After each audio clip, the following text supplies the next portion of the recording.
Okay, option 2 is a Leatt 5.5. This is more like a webbing that we have with our current model. All the pads are kind of integrated in this webbing. You put it on as a jacket. This one actually, of all these, I think has the best protection, but you can see it's significantly larger. It is heavy. It's going to be fairly warm, and it does have the integrated pockets for the neck braces, and I'm going to show a couple different options for that. And this actually would have to be worn basically under your raincoat or under your jersey, because I don't think that I would wear this just on my bare skin like I do with my current armor, and everything goes on top of it. So with that, let me put this on and then we'll show the pads and the protection.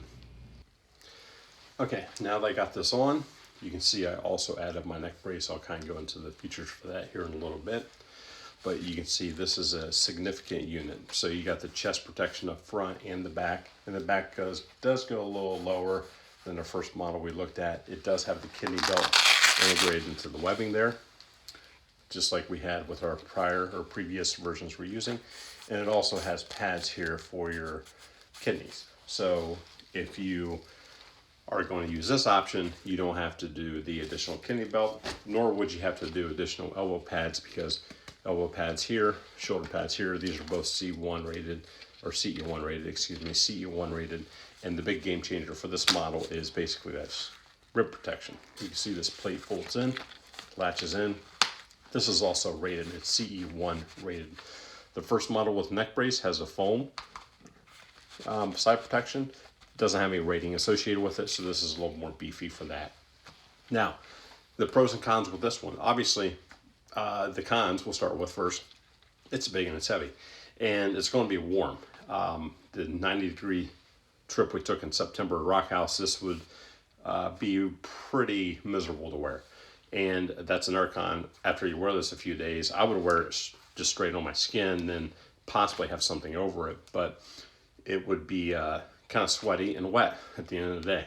So getting mud and dirt in this too, if this is the only thing I'm wearing, for me personally, because I like this integrated neck piece right here, so I'm not going to want to put anything over this. I want to wear this on top of everything if I can, which for this one's almost impossible because it is the tight fitting webbing.